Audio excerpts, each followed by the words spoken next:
So hello friends, welcome back to another new video. तो finally guys MST CET की PCM group की अब जो आंसर की है वो रिलीज हो चुकी है एंड अभी आप ये चेक कर पाओगे कि एग्जामिनेशन के टाइम पे आपने कितने जो आंसर्स है वो राइट टिक किए थे।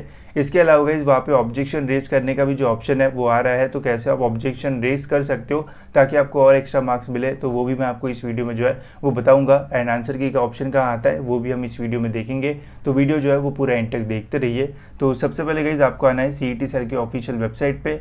यहाँ पे आके गाइज आपको सिंपली जो है वो अपना रजिस्ट्रेशन जो कर जहाँ पे हमने किया था वहाँ पे कैंडिडेट रजिस्ट्रेशन है उसके ऊपर क्लिक करके लॉगिन जो है वो कर देना है आईडी एंड पासवर्ड डाल के। लॉगिन करने के बाद गाइज आपको कुछ ऐसा जो इंटरफेस है वो देखने को मिलेगा। इसके बाद गाइज आपको ऑब्जेक्शन ट्रैकिंग के ऊपर क्लिक करना है। इसके ऊपर क्लिक करने के बाद गाइज यहाँ पे एमएसटी सीईटी पीसीएम का जो अपडेट है वो हमें देखने को मिल जाएगा। इसके ऊपर हमें कर देना है क्लिक।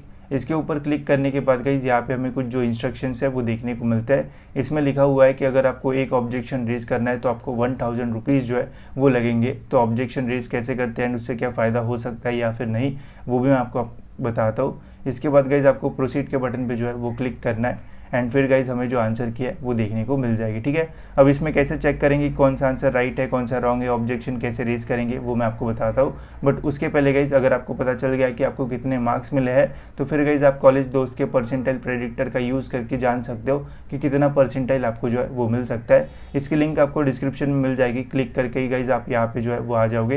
यहाँ पे सिंपली आपको अपने जो मार्क्स है वो डालना है, जैसे मैं डालता हूँ 110 मार्क्स। फिर गाइज यहाँ पे आपको अपनी स्लॉट का डिफ़िकल्टी लेवल चूज़ करना है, तो मैं यहाँ पे डालता हूँ गाइज मॉडरेट एंड फिर आपको यहाँ पे सबमिट कर देना है। फिर यहाँ पे आपको अपना नाम एंटर करना है, यहाँ पे फिर आपको गाइज कॉलेज का नाम एंटर करना है एंड यहाँ पे गाइज आपको अपना मोबाइल नंबर जो है वो एंटर करना है। एंटर करते गाइज मोबाइल नंबर पे आपको एक जो ओटीपी है वो आएगा, वो ओटीपी आपको यहाँ पे जो है वो सिंपली जो है वो पेस्ट कर देना है। ओटीपी गाइज जैसे आप यहाँ पे डालोगे तो फिर हमें जो है वो अपना स्कोर देखने को मिल जाएगा। तो जैसे मैं यहाँ पे ओटीपी डाल रहा हूँ एंड वेरीफाई पे जैसे ही आप क्लिक करोगे तो आपका जो स्कोर है जो परसेंटाइल है वो यहाँ पे आपको एक्सपेक्टेड देखने को जो है वो मिल जाएगा। ठीक है, तो स्लॉट का डिफ़िकल्टी लेवल सही से डालना तो आपको एक्सपेक्टेड परसेंटाइल यहाँ पे आपको डायरेक्टली मिल सकता है। इसकी लिंक डिस्क्रिप्शन में, वहाँ से आप जो है वो चेकआउट कर सकते हो। ठीक है, तो चलिए अब देखते हैं कि कितने मार्क्स मिलते हैं एंड कैसे आपको जो है वो चेक करना है। तो कुछ इस टाइप से आपको आंसर की जो है वो देखने को मिलेगी। अब देखो गाइस, यहाँ पे पहले फिजिक्स का सेक्शन रहेगा, then chemistry and then mathematics. तो यहाँ पे पहले आपका क्वेश्चन रहेगा, देन यहाँ पे आपके 4 ऑप्शंस रहेंगे। हर ऑप्शन के लिए गाइस यहाँ पे एक जो यूनिक आईडी है वो दी हुई है, इस आईडी के अनुसार ही आपको चेक करना है। जैसे यहाँ पे नीचे दिया हुआ है कि करेक्ट ऑप्शन जो है वो कौन सा है, तो यहाँ पे करेक्ट ऑप्शन जो है वो 3 है एंड जो कैंडिडेट का रिस्पॉन्स है वो 1 है। ठीक है, तो लास्ट का नंबर आप जो है वो यहाँ से देख सकते हो। यहाँ पे ये वाला जो आंसर है वो राइट हुआ था एंड कैंडिडेट का रिस्पॉन्स जो है वो ये वाला था। तो इसके अकॉर्डिंग गाइज इसका पहला जो क्वेश्चन है वो रॉन्ग हो चुका है, मतलब यहाँ पे इसको मिलेगा 0 मार्क्स। ठीक है, फिर नेक्स्ट आप यहाँ पे देख सकते हो, यहाँ पे है 7, मतलब ये वाला ऑप्शन जो है वो राइट है एंड यहाँ पे इसने भी ये वाला ही ऑप्शन जो है वो टिक किया है, मतलब यहाँ पे इसे 1 मार्क जो है वो मिल जाएगा। ठीक है, तो ऐसे करते करते गाइज आपको सारे क्वेश्चंस जो है वो देखना है एंड देखना है कि कितने आपके जो आंसर्स है वो राइट हुए हैं। पीसीएम ग्रुप है तो फिजिक्स केमिस्ट्री के एक क्वेश्चन राइट होने पे 1 मार्क मिलेगा एंड मैथमेटिक्स में गाइज यहाँ पे अगर आपका एक भी क्वेश्चन राइट होता है तो आपको फिर यहाँ पे जो है वो 2 मार्क्स जो है वो मिल जाएंगे। ठीक है, अब देखो गाइज, हो सकता है कि आंसर की लोड होने में थोड़ा जो टाइम है वो लगे, या फिर जो इमेजेस है वो लोड नहीं हुई है तो उसमें थोड़ा टाइम लग सकता है, तो थोड़ा वेट आप जो है वो वहाँ पे कर सकते हो, या फिर से आंसर की ओपन करना थोड़ी देर बाद, तो आपका जो है वो पूरा लोड हो जाएगा एंड आप जो है वो चेक कर पाओगे। ठीक है, इसके अलावा क्या हम आंसर की को जो है वो अब डाउनलोड कर सकते हैं। तो देखो, पहले पीडीएफ फॉर्मेट में जो है हम डाउनलोड कर पाते थे, बट अभी अगर हम Ctrl+P दबाते हैं तो यहाँ पे लोडिंग प्रीव्यू जो है वो ऐसा होता है एंड लिखा आ रहा है you are not authorize to print the document. तो प्रिंट तो जो है वो नहीं हो रहा है, बट अगर आप Ctrl+S दबाते हो तो एक हमारा वेब पेज टाइप जो है वो सेव हो जाता है लिंक। तो Ctrl+F दबा के गाइज आप सेव कर सकते हो, उस लिंक के थ्रू जो है वो फिर ओपन हो जाती है, तो वैसा आप कर सकते हो। बिकॉज 2 दिन बाद ये आंसर की चली जाएगी एंड फिर उसके बाद आप ये आंसर की जो है वो देख नहीं पाओगे। तो Ctrl+F दबा के देखो, अगर वो सेव होता है तो फिर वेब पेज के फॉर्मेट में आप जो है वो देख पाओगे। ठीक है, अब बात करते हैं कि कैसे हम जो ऑब्जेक्शन है वो रेज कर सकते हैं, क्या ऑब्जेक्शन रेज करने का कोई फ़ायदा है या फिर नहीं है। तो देखो गाइस, क्वेश्चंस चेक करते करते अगर आपको लगता है कि यार इस क्वेश्चन में मिस्टेक है, या फिर ये जो क्वेश्चन है उसके जितने भी ऑप्शंस दिए हुए हैं उन ऑप्शंस में से कोई भी जो आंसर है वो हमें वैलिड नहीं लग रहा है, तो फिर आप जो ऑब्जेक्शन है वो रेज कर सकते हो।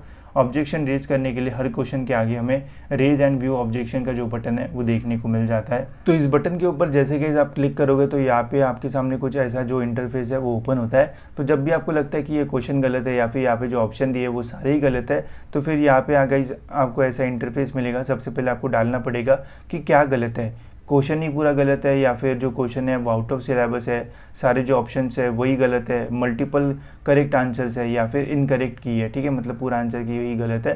तो ऐसे डिफरेंट ऑप्शन मिलता है उस स्पेसिफिक क्वेश्चन के लिए। तो जो भी आपको वैलिड लगता है वो आप यहाँ से सिलेक्ट करो। उसके ऊपर जो सपोर्टिंग डॉक्यूमेंट है, जैसे ये क्वेश्चन है उसमें सारी चीज़ें जो है वो गलत दी है, सेम ही क्वेश्चन आपको जो है वो किसी बुक में या फिर कहीं पे दिया है, तो वो रेफरेंस के लिए जो है वो वहाँ पे आपको इसका PDF या फिर अगर बुक से कोई देख रहे हो तो बुक का PDF या फिर रेफरेंस, ऑथर नेम, ये सब कुछ जो है वो डालना होगा। एंड अपना जो ऑब्जेक्शन है वो आप फिर जो है वो रेज कर सकते हो।